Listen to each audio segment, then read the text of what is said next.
Hello everyone, welcome on your YouTube channel Raj study point. आज मैं आपको पढ़ाऊंगी psychology. उसमें भी एक टॉपिक पढ़ाऊंगी अच्छे अध्यापक के गुण, जो कि हर टीचिंग एग्जाम के पॉइंट ऑफ व्यू से बहुत ही हेल्पफुल रहेंगे। यदि आप सीटेट देना चाहते हैं, यूपी टेट या फिर केवीएस डी ट्रिपल एस भी कोई भी टीचिंग से रिलेटेड एग्जाम देना चाहते हैं तो उसके लिए वीडियो बहुत ही हेल्पफुल रहेगी। अगर आप डीएड कर रहे हैं या फिर बीएड कर रहे हैं या फिर डीएलएड कर रहे हैं, कोई भी ऐसा टीचिंग का कोर्स कर रहे हैं, तो उसमें भी ये क्वेश्चन पूछा जाता है कि अच्छे अध्यापक के गुण बताइए। ठीक है, तो उसमें एक्सप्लेन करना होता है चीज़ों को, तो उसके लिए भी ये वीडियो बहुत ही हेल्पफुल रहेगी। चलिए अब बात ना करते हुए मैं आपके साथ डिस्कस करती हूँ और स्टार्ट करते हैं इस टॉपिक को। तो मैं आज आपके साथ डिस्कस करूंगी अच्छे अध्यापक के गुण। देखिए, एक अच्छे अध्यापक की जो क्वालिटीज़ हैं वो क्या क्या होनी चाहिए, उसके अंदर क्या क्या क्वालिटीज़ होनी चाहिए वो मैं आपको बताऊंगी। जैसे कि सबसे पहले मैं बताऊंगी आपको व्यक्तिगत गुण। मीन्स अगर व्यक्तिगत गुण मतलब इंडिविजुअल क्वालिटीज़ एक टीचर के बताऊंगी कि उसकी इंडिविजुअल क्वालिटीज़ क्या होनी चाहिए। चलिए स्टार्ट करते हैं। सबसे पहले मैं आपके साथ डिस्कस करूंगी कि एक अच्छे अध्यापक के अंदर जो पहली क्वालिटी होनी चाहिए वो होना चाहिए उसका आत्मविश्वास, सेल्फ कॉन्फिडेंस। देखिए, सेल्फ कॉन्फिडेंस अगर एक अच्छे टीचर के अंदर है तो वो क्या कर पाएगा कि वो जो भी चीज़ पढ़ाना चाहता है बच्चे को, अगर उसके अंदर विश्वास है तो उसको पहले ही खुद पर क्या होगा, उसका सेल्फ कॉन्फिडेंस उसको इतना मोटिवेट रखेगा कि वो जिस तरीके से बच्चे को पढ़ाना चाहे वो पढ़ा सकता है बहुत अच्छे से। ठीक है, क्लास में जाकर वो अपने उसके अंदर जब सेल्फ कॉन्फिडेंस है तो वो ये सोचेगा कि मैं ये चीज़ बच्चे को बहुत अच्छे से पढ़ा सकता हूँ और मेरे अंदर ये क्वालिटी है कि मैं बच्चे को इस पॉइंट को पढ़ाऊंगा और ये अच्छे से उसको समझा सकता हूँ, क्योंकि उसके अंदर ये विश्वास है कि वो जो पढ़ाएगा बेहतर पढ़ाएगा और अच्छी तरीके से बच्चे को समझ में भी आएगा। ठीक है, तो चलिए देखिए, आत्मविश्वास होना एक टीचर के अंदर बहुत ही ज़्यादा ज़रूरी है। अब मैं इसके नेक्स्ट क्वालिटी की तरफ चलती हूँ कि उसके अंदर और क्वालिटीज़ क्या होनी चाहिए। तो देखिए, उसके अंदर होना चाहिए अपने विषय में रुचि। देखिए, एक टीचर के अंदर सबसे पहली जो क्वालिटी मैंने आपको बताई वो ये बताई कि उसके अंदर एक आत्मविश्वास का होना बेहद ज़रूरी है। उसके बाद मैं आपके साथ नेक्स्ट क्वालिटी को डिस्कस करूंगी, क्या कि उसके अंदर अपने विषय में रुचि होनी चाहिए। देखिए, एक अच्छे अध्यापक का जो गुण है वो क्या है कि उसके अंदर अपने विषय में रुचि होनी चाहिए। मानिए कि अगर कोई टीचर है वो आपको इंग्लिश पढ़ाना चाह रहा है तो उसके अंदर उसको क्या है कि उसे इंग्लिश में इंटरेस्ट होना चाहिए, उसके अंदर क्या होनी चाहिए, रुचि होनी चाहिए। अगर वो आपको इंग्लिश पढ़ाना चाह रहा है तो उसको भी उस चीज़ में पहले इंटरेस्ट होना चाहिए, जिससे कि वो बच्चों को बहुत अच्छे से पढ़ा सकें और बच्चे उससे इम्प्रेस हों और समझ सकें। जब उसको अपने विषय में रुचि ही नहीं होगी तो वो कैसे बच्चों को पढ़ाएगा। तो इसीलिए एक अच्छा अध्यापक के अंदर पहले उसके विषय में रुचि होनी चाहिए, जिससे कि वो बच्चों को बहुत अच्छे तरीके से एक्सप्लेन कर पाए, इंटरेस्ट के साथ बच्चों को चीज़ें समझा पाए। ठीक है, चलिए चलते हैं नेक्स्ट पॉइंट की तरफ। देखिए, धैर्यवान एवं सहिष्णु। देखिए, सबसे ज़्यादा जो ज़रूरी है टीचर के अंदर, एक अच्छे अध्यापक के अंदर जो गुण होना चाहिए वो धैर्यवान एवं सहिष्णु, मतलब पैशंस और टॉलरेंस उसके अंदर होना चाहिए। ये गुण एक अच्छे अध्यापक के अंदर ज़रूर होना चाहिए। देखिए, धैर्यवान मीन्स आप यहाँ से ये समझिए कि उसके अंदर पैशंस होना चाहिए। मानिए एक अध्यापक कक्षा में गया और उसने बच्चों को पढ़ाना शुरू किया। ठीक है, तो कोई बच्चा ऐसा होता है जो चीज़ों को बहुत जल्दी समझ लेगा और कोई बच्चा ऐसा होगा जो चीज़ों को समझ नहीं पा रहा और बार बार टीचर से पूछने की कोशिश कर रहा है कि मुझे ये चीज़ समझ में नहीं आई, इसको आप दोबारा बताइए। फिर भी समझ में नहीं आया, टीचर ने फिर बताया, फिर उसने पूछा कि अभी भी समझ में नहीं आया, मुझे फिर से बताइए। फिर एक टीचर को समझ में नहीं आया, वो कहेगा, फिर इस बच्चे को समझ में नहीं आया, फिर वो टीचर से कहेगा कि मुझे अभी भी समझ में नहीं आया, मुझे और अच्छे से एक्सप्लेन करिए। ठीक है, तो इससे क्या हुआ कि वो बार बार बच्चा पूछे जा रहा है टीचर से। और टीचर के अंदर क्या होना चाहिए, धैर्यवान होना चाहिए। टीचर मतलब पेशेंस होना चाहिए कि वो बच्चा जितनी बार चीज़ों को पूछ रहा है उसको उतनी बार समझाने की कोशिश करे, उससे वो इरिटेट ना हो बच्चे से, जो टीचर है वो इरिटेट ना हो, बल्कि एक पेशेंस के साथ उसको चीज़ों को उतनी ही बार समझाने की कोशिश करे जितनी एक बच्चे को ज़रूरत है। जब तक बच्चे के समझ में ना आए वो उसको उसी तरीके से समझाता रहे, एक पेशेंस के साथ वो बच्चे को बार बार उस चीज़ को बताए, क्लियर करे, जब तक कि बच्चा यह ना कह दे कि मुझे समझ में आ गया।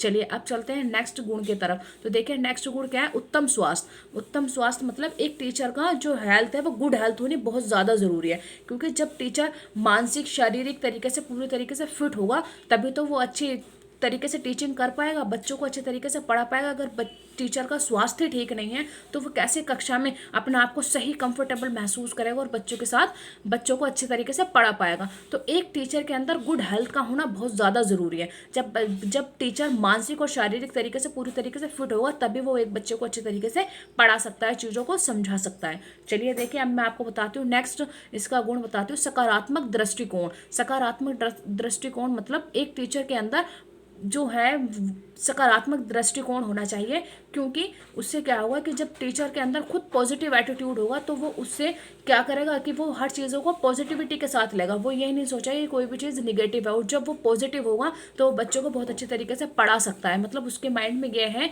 कि कोई भी काम ऐसा नहीं है कि हम नहीं कर सकते या बच्चों को नहीं सिखा सकते हैं। तो उसका एटीट्यूड कैसा होना चाहिए, टीचर का पॉजिटिव होना चाहिए, निगेटिविटी से वो बहुत ही ज़्यादा दूर होना चाहिए। मतलब कोई भी अगर टॉपिक वो बच्चों को समझाना चाह रहा है तो उसके माइंड में ये होना चाहिए कि ये मैं पॉजिटिविटी के साथ काम कर सकता हूँ और बच्चे को अच्छे तरीके से इसे समझा सकता हूँ, क्लियर करा सकता हूँ। ठीक है, तो सबसे पहले एक टीचर को कैसा अपना वो रखना चाहिए, पॉजिटिव रखना चाहिए। ठीक है, उसका दृष्टिकोण कैसा हो, पॉजिटिव हो, जिससे कि वो बच्चों को अच्छे तरीके से समझा पाए और खुद भी ये समझे कि कोई भी चीज़ इम्पॉसिबल नहीं है और बच्चा भी चीज़ को सीख सकता है और मैं भी बच्चे को अच्छे तरीके से सिखा सकता हूँ। चलिए अब चलते हैं नेक्स्ट गुण की तरफ। तो मैं आपको बताऊंगी टीचर के अंदर और क्या क्या गुण होने चाहिए। ये मैं देखिए जितने भी गुण बता रही हूँ आपको इंडिविजुअल क्वालिटीज टीचर के बता रही हूँ। इंडिविजुअल क्वालिटीज मतलब उसके व्यक्तिगत गुण।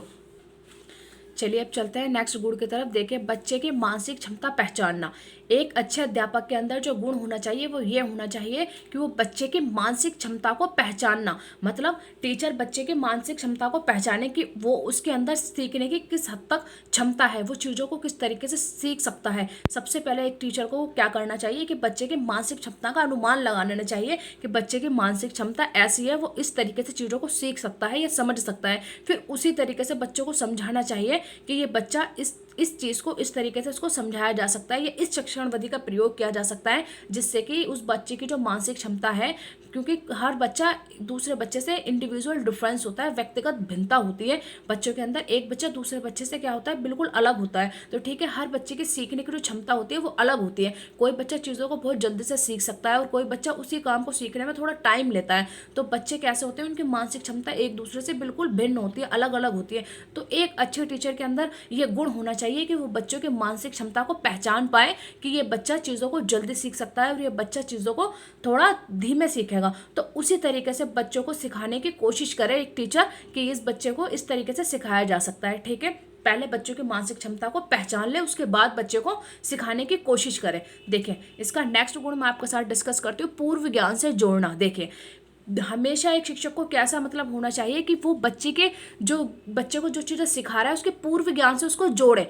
बच्चे को जो पूर्व ज्ञान मतलब पूर्व ज्ञान जो बच्चों को पहले ही किसी चीज़ की नॉलेज है उसके बारे में और डीप बच्चों को बताना। देखिए जैसे कि बच्चा है, बच्चे को हम सपोज मैं बच्चे को दिखाऊं एक एप्पल, ठीक है, उसके नॉलेज में है कि इसको सेब कहते हैं। ठीक है, अगर मानिए कोई बच्चा हिंदी मीडियम का है और उस बच्चे को यही पता है सिर्फ कि इसको सेब कहते हैं और मैंने वो सेब बच्चे को दिखाया, मतलब उसके पूर्व ज्ञान में ये चीज़ है, उसे पहले से इस चीज़ की नॉलेज है कि इसको सेब कहते हैं और मैंने उस बच्चे को सेब दिखाया और सेब दिखाने के बाद मैंने इसको बोला कि बताओ इसको क्या कहते हैं। बच्चे ने बोला कि इसको सेब कहते हैं। फिर हमने उसके पूर्व ज्ञान को ही रिलेट करते हुए बच्चों को समझाया कि देखिए इसको सेब के साथ साथ हम इसको इंग्लिश लैंग्वेज में एप्पल भी बोलते हैं। तो बच्चे को क्या हुआ, पहले ही बच्चे को ये ज्ञान था कि इसको सेब कहते हैं, फिर हमने उसको एक नई चीज़ बताई टीचर ने कि क्या कहते हैं, इसको एप्पल भी कहते हैं। तो बच्चे ने अपने पूर्व ज्ञान के साथ जो उसको जोड़ा कि इसको सेब के साथ साथ इंग्लिश लैंग्वेज में एप्पल भी कहते हैं, तो बच्चे को क्या हुआ, वो चीज़ ज़्यादा अच्छे से समझ में आएगी। तो बच्चे को पहले क्या करना चाहिए, बच्चे के पूर्व ज्ञान के साथ चीज़ों को जोड़ते हुए हमें उसे आगे की ओर पढ़ाना चाहिए। तो एक शिक्षक के अंदर ये वाला गुण भी होना चाहिए। चलिए चलते हैं नेक्स्ट क्वालिटी की तरफ कि शिक्षक के अंदर और क्या क्या क्वालिटीज़ होनी चाहिए। तो मैं आपको बताती हूँ कि एक शिक्षक के अंदर झिझक ना होना, मतलब एक शिक्षक के अंदर क्या होनी चाहिए, हेजिटेशन बिल्कुल नहीं होनी चाहिए कि वो क्लास में गया और वो हेजिटेट हो रहा है, ये वाला गुण टीचर के अंदर नहीं होना चाहिए। बल्कि टीचर को कैसा होना चाहिए, पॉजिटिव एटीट्यूड वाला होना चाहिए। ये नहीं कि वो कक्षा में जाके थोड़ा सा हेजिटेट हो रहा है, बच्चों के सामने खुलकर अपनी बात को नहीं कह पा रहा है या वो बच्चों को अच्छे तरीके से नहीं फ्रैंकली चीज़ों को समझा पा रहा है और वो खुद ही बच्चों से शर्मा रहा है या खुद ही उसके अंदर हेजिटेशन है, तो वो किस तरीके से बच्चों को पढ़ाएगा। ठीक है, तो एक अच्छे शिक्षक के अंदर हेजिटेशन बिल्कुल नहीं होनी चाहिए, बल्कि उसे इस तरीके से सेल्फ कॉन्फिडेंस के साथ क्लास में रहना चाहिए कि उसे जो आता है वो बेहतर आता है और वो बच्चे को अच्छे तरीके से समझा सकता है, वो पॉजिटिव एटीट्यूड के साथ बच्चों के साथ रहे। ठीक है, चलिए चलते हैं नेक्स्ट गुण की तरफ कि टीचर के अंदर और क्या गुण होने चाहिए। तो देखिए जैसे कि मैं आपके साथ नेक्स्ट क्वालिटी टीचर की डिस्कस करती हूँ, शिक्षण पूर्व योजना। शिक्षण मीन्स टीचिंग, शिक्षण मीन्स क्या होता है, टीचिंग। देखिए पूर्व मतलब पहले,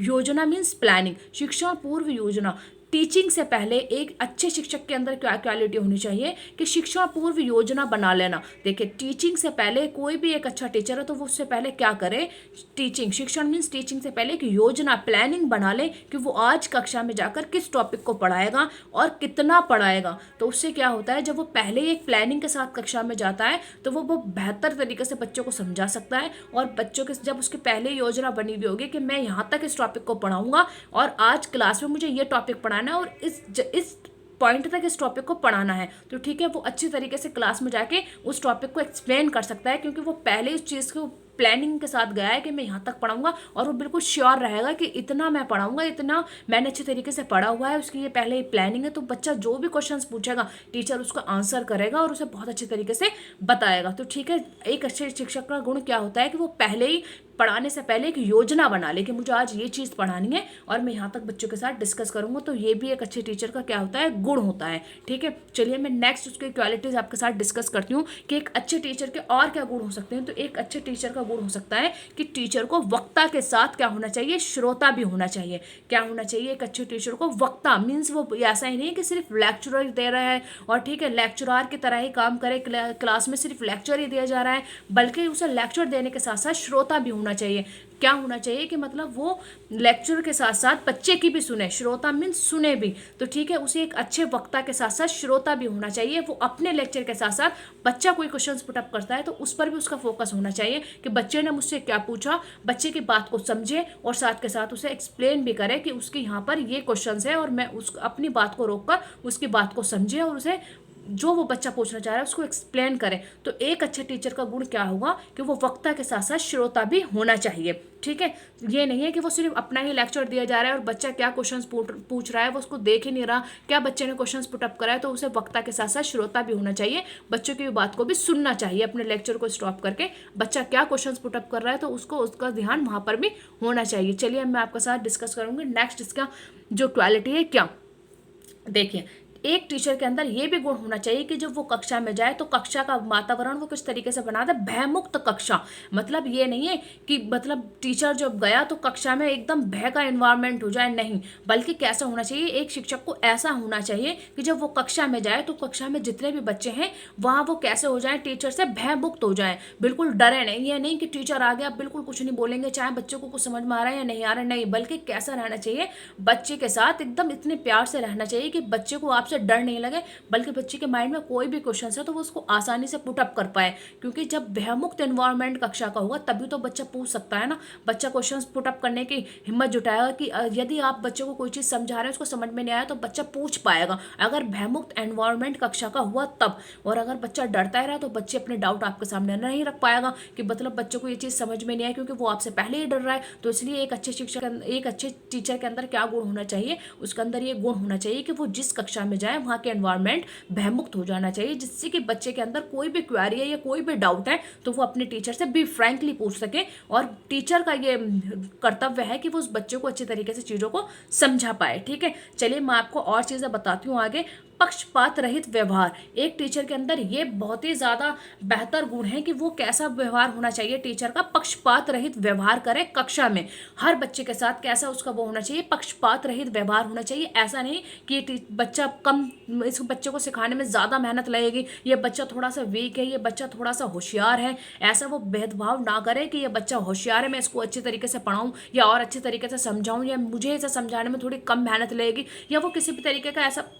एक टीचर के अंदर पक्षपात रहित व्यवहार का होना बेहद ज़रूरी है। वो मतलब बिल्कुल भी कक्षा में जाके कैसा व्यवहार करे, पक्षपात रहित, किसी भी बच्चे के साथ ऐसा व्यवहार ना करे कि वो बच्चा ज़्यादा होशियार है, वो अच्छे से समझ सकता है तो मैं उसको अच्छी तरीके से समझाऊँ, नहीं, बल्कि अगर कोई बच्चा कमज़ोर है तो उसको भी उतना ही टाइम दे। और ऐसा बिल्कुल भी ना सोचे कि ये बच्चा मुस्लिम है, ये बच्चा गरीब है, या इसके पेरेंट्स मेरे रिलेशन में है तो मैं इसके साथ ज़्यादा अच्छा व्यवहार करूँ, नहीं, बल्कि हर बच्चे को समान तरीके से देखना चाहिए, हर बच्चे को समान समझे कि हर बच्चा उसके लिए उतना ही बराबर है जितना दूसरा बच्चा। ठीक है, तो वो हर बच्चे को समान नज़रिए से देखे और सभी के साथ अच्छा व्यवहार करे और सभी को समझाने की पूरी तरीके से कोशिश करें। चलिए मैं आपके साथ स्टार्ट करती हूँ पेशागत गुण। एक टीचर के मैंने भी आपको बताया इंडिविजुअल क्वालिटीज़, अब मैं आपको बताऊंगी प्रोफेशनल क्वालिटीज़ क्या होती है एक टीचर के। ठीक है, उसका पेशागत गुण कैसा होना चाहिए, उसके अंदर पेशागत गुण क्या क्या होता है। तो देखिए, सबसे पहले मैं आपके साथ डिस्कस करूंगी उसे अपने विषय का क्या होना चाहिए, अपने विषय का ज्ञान होना चाहिए। देखिए, एक शिक्षक का जो एक शिक्षक है उसका पेशागत गुण क्या होगा कि वो जो आपको पढ़ाना चाह रहा है उसको सबसे पहले अपने ही विषय का ज्ञान होना चाहिए। क्या होना चाहिए? वो जो भी विषय आपको पढ़ाएगा, सपोज वो टीचर आपको साइंस पढ़ाना चाहता है, या फिर कोई टीचर आपको हिंदी पढ़ाना चाहता है, या कोई भी टीचर है जो आपको इंग्लिश, साइंस, एसएसटी जो भी चीज़ आपको पढ़ाना चाहता है, उर्दू, मैथ्स, तो उसको अपने विषय का कैसा होना चाहिए? पूर्ण ज्ञान होना चाहिए, जिससे कि वो कक्षा में जाकर आपको बच्चे का कोई भी क्वेश्चन है तो वो उसको आसानी से क्लियर कर सके। उसकी अपने विषय पर क्या होनी चाहिए? कमांड होनी चाहिए। ठीक है, चलिए अब चलते हैं, मैं आपको उसके साथ प्रोफेशनल गुण में नेक्स्ट गुण बताती हूँ। अन्य विषयों का भी ज्ञान होना चाहिए। देखिए, एक जो टीचर है, एक शिक्षक है, उसके अंदर क्या होना चाहिए कि अपने विषय के ज्ञान के साथ साथ उसे अन्य विषयों का भी ज्ञान होना चाहिए। क्योंकि देखिए, अगर कोई टीचर है वो आपको क्या कहते हैं साइंस पढ़ा रहा है, तो वो साइंस पढ़ाते पढ़ाते आपको ऐसी पृथ्वी के बारे में बताने लगा, तो कोई भी टीचर है, कोई भी बच्चा है, तो आपसे वो क्वेश्चंस कर सकता है कि बताइए, वो आपसे मतलब ये पूछ सकता है कि सूर्य मतलब कहाँ से, क्या हमारे ग्रह मतलब सौर मंडल जो है उसमें कितने ग्रह हैं। तो ठीक है, अब टीचर तो है साइंस का, लेकिन बच्चे ने क्वेश्चन पुट अप कर दिया एसएसटी से रिलेटेड, तो आपको अन्य विषयों का भी ज्ञान होना चाहिए। क्योंकि आप साइंस पढ़ाते हैं, लेकिन बच्चे के दिमाग में आया कि बताइए हमारे सौर मंडल में, बताइए, उसने टीचर से क्वेश्चन पुट अप करा कि बताइए हमारे सौर मंडल में कितने ग्रह हैं। ठीक है, और हर ग्रह मतलब कौन से ग्रह क्रम के अनुसार कितनी दूरी पर, तो बच्चे ने ये क्वेश्चन आपसे पुट अप करा, तो आपको थोड़ा अन्य विषयों का भी ज्ञान होना चाहिए, जिससे कि कक्षा में जो बच्चे ने क्वेश्चन पुट अप करा है आप उसको आंसर उसको दे पाएं। तो आपको अन्य विषयों का भी थोड़ा बहुत ज्ञान होना चाहिए, जिससे कि आप बच्चों को अच्छे तरीके से बता सकें। ठीक है, चलिए अब मैं आपके साथ डिस्कस करती हूँ नेक्स्ट पॉइंट। देखिए, पेशागत गुण में अब मैं आपके साथ डिस्कस करूंगी नेक्स्ट पॉइंट, ज्ञान संचय की इच्छा। संचय मतलब होता है एक्वायर। क्या होता है? एक्वायर, किसी चीज को एक्वायर करना। ठीक है, एक्वायर मीन्स अर्जित करना। ठीक है, ज्ञान संचय की इच्छा, एक टीचर के अंदर क्या होना चाहिए? ज्ञान संचय की इच्छा होनी चाहिए। मतलब ये नहीं है कि वो सिर्फ किताबों से ही ज्ञान को हासिल करे, नहीं, बल्कि एक्वायर करने की उसकी इच्छा होनी चाहिए। एक टीचर क्या करता है, बच्चों से भी सीख सकता है। एक्वायर मतलब अर्जित करना, वो ज्ञान को आस पड़ोस से, स्कूल से, बच्चों से, कक्षा में कुछ बच्चे हैं वो उनसे भी चीज़ों को क्या कर रहा है, टीचर सीख रहा है। उसके अंदर ये क्वालिटीज होनी चाहिए कि वो ज्ञान अर्जित करे। ठीक है, यह नहीं है कि उसने सिर्फ पढ़कर पढ़ाई कंप्लीट कर दी, उसके बाद वो बिल्कुल पूर्ण ज्ञाता हो गया, अब उसको कुछ सीखने की जरूरत नहीं है। नहीं, बल्कि टीचर कैसा होता है कि वो हर दिन समाज से, कक्षा में बच्चों से कुछ ना कुछ सीखता ही रहता है। तो इसी को कहते हैं एक टीचर के अंदर ज्ञान संचय की इच्छा भी होनी चाहिए। वो हर दिन कुछ ना कुछ सीखे, चाहे वो बच्चों से सीखे, स्कूल में मतलब बच्चों से सीखे, टीचर्स से सीखे, या फिर पेरेंट्स से सीखे, तो उसके अंदर ये क्वालिटी होनी चाहिए कि वो ज्ञान संचय की इच्छा रखता हो, वो ज्ञान को एक्वायर करे। ठीक है, चाहे वो भले ही बच्चों से ही क्यों ना सीख रहा हो कक्षा में। तो ठीक है, एक टीचर के अंदर ये पेशागत जो गुण है ये भी होना चाहिए। अभी मैं आपको बताती हूँ नेक्स्ट पॉइंट इसका, कि एक शिक्षक के अंदर बाल मनोविज्ञान का ज्ञान होना चाहिए। क्या होना चाहिए? एक शिक्षक के अंदर बाल मनोविज्ञान का ज्ञान होना चाहिए। बाल मनोविज्ञान का ज्ञान क्या होता है कि बाल मनोविज्ञान के ज्ञान में टीचर को जब ये बाल मनोविज्ञान का ज्ञान होगा तो वो उसमें क्या सीख पाएगा? बाल मनोविज्ञान का मीनिंग क्या होता है कि बालक के व्यवहार का अध्ययन। तो इसीलिए टीचर को बाल मनोविज्ञान का ज्ञान होना चाहिए, जिससे कि वो बच्चे के व्यवहार का अध्ययन कर पाए। ठीक है, देखिए, बाल मनोविज्ञान मीन्स होता है बालक के व्यवहार का अध्ययन। जब एक टीचर के अंदर ये चीज़ होगी तो वो बच्चे के व्यवहार को समझ पाएगा, बच्चे के व्यवहार को देख पाएगा कि वो इस व्यवहार का बच्चा है, उसको हम चीज़ों को इस तरीके से सिखा सकते हैं या समझा सकते हैं। बच्चे के व्यवहार की जब उसे समझ होगी तो वो बच्चे के साथ बहुत ही अच्छे तरीके से उसको समझाने की कोशिश करेगा। ठीक है, तो इसीलिए एक शिक्षक के अंदर बाल मनोविज्ञान का ज्ञान होना बहुत ज़्यादा ज़रूरी है। अब मैं आपके साथ डिस्कस करूँगी नेक्स्ट पॉइंट, वो है विभिन्न शिक्षण विधियों का ज्ञान। ठीक है, देखिए, विभिन्न शिक्षण विधियों का ज्ञान मतलब एक टीचर के अंदर क्या होना चाहिए? विभिन्न शिक्षण विधियों का ज्ञान होना चाहिए। इससे क्या होगा कि अगर एक टीचर प्रोफेशनल क्वालिटीज में उसके अंदर ये चीज़ होनी चाहिए, टीचर को अपने विषय के साथ साथ विभिन्न शिक्षण विधियों का ज्ञान होना चाहिए। कि शिक्षण विधियों से मतलब क्या, कि पता चलता है कि हम बच्चे को कौन सी विधि का प्रयोग कर कर बहुत ज़्यादा अच्छे तरीके से समझा सकते हैं। तो मैं क्या बता रही हूँ आपको कि शिक्षण के अंदर विभिन्न शिक्षण विधियों का ज्ञान होना चाहिए, क्योंकि हर शिक्षण विधि में हर तरीके के बच्चों को समझाने के जो है नियम बताए जाते हैं कि आप इस शिक्षण विधि का प्रयोग करके इस बच्चे को इस तरीके से समझा सकते हैं। तो शिक्षण विधियों का ज्ञान जब एक टीचर को होगा तो वो बच्चे को बहुत अच्छे तरीके से समझा सकता है। वो मंद बच्चे जो होते हैं, मंद बच्चे और जो होशियार बच्चे होते हैं, हर शिक्षण विधि का प्रयोग कर कर वो हर तरीके के बच्चों को समझा सकता है। तो इसलिए एक अच्छे शिक्षण के अंदर जो प्रोफेशनल क्वालिटीज है उसके अंदर ये भी होना चाहिए कि उसे शिक्षण विधियों का ज्ञान होना चाहिए, जिससे कि वो बच्चों को हर बच्चे को समझाने के तरीके को जानता हो और बच्चे को अच्छे तरीके से समझा पाए, हर बच्चे का डाउट क्लियर करे। ठीक है, देखिए नेक्स्ट मैं आपके साथ डिस्कस करूंगा बालक की कठिनाई स्तर का ज्ञान। देखिए एक शिक्षक को ये भी नॉलेज होनी चाहिए कि वो पहले बच्चे की कठिनाई स्तर को जान ले कि बच्चे को कहाँ कठिनाई हो रही है, वो किस चीज़ को नहीं समझ पा रहा है। ठीक है, तो जब उसके वो इस चीज़ को पहचान लेगा या समझ लेगा तो वो बच्चे को अच्छे तरीके से समझाने की कोशिश करेगा कि मैं एक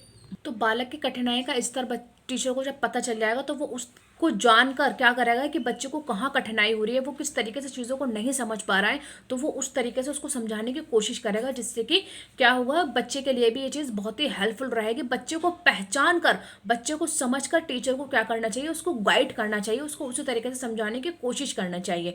चलिए देखिए आज के लिए इतना है, जितना भी मैंने आपको बताया आई होप कि आपको समझ में आया होगा। एक अच्छे शिक्षण के अंदर जो इंडिविजुअल क्वालिटीज़ हैं या फिर जो प्रोफेशनल क्वालिटीज़ हैं वो दोनों ही मैंने आपके साथ डिस्कस किए हैं। आई होप कि आपको यहाँ तक समझ में आया होगा। अगर आपको समझ में आया तो आप मुझे अपनी राय कमेंट बॉक्स में ज़रूर बताएं। और देखिए आप बीएड कर रहे हैं या फिर डीएलएड कर रहे हैं या फिर कोई भी टीचिंग कोर्स कर रहे हैं, उस हर एक टीचिंग कोर्स के लिए ये वीडियो बहुत ही हेल्पफुल रहेगी। आप कोई भी टीचिंग से रिलेटेड एग्जाम देना चाहते हैं तो हर जगह ये वीडियो इतनी ही हेल्पफुल रहेगी। और अगर आपको कोई भी चीज़ एक्सप्लेन कर लिखनी है, जैसे कि आप बीएड में आपके पूछे जाएंगे कि अच्छे शिक्षण के गुण बताइए, तो बीएड में ये क्वेश्चंस पुट अप किया जाता है और वहाँ मैंने आपके साथ 1 बाय 1 हर एक पॉइंट को डिस्कस किया है। आप कितने भी मार्क्स में ये क्वेश्चंस एक्सप्लेन कर सकते हैं, आपको कोई भी डिफिकल्ट नहीं लगा है कि मैं इस क्वेश्चंस को इतना लंबा कैसे लिख सकता हूँ, तो आप आराम से एक्सप्लेन कर सकते हैं।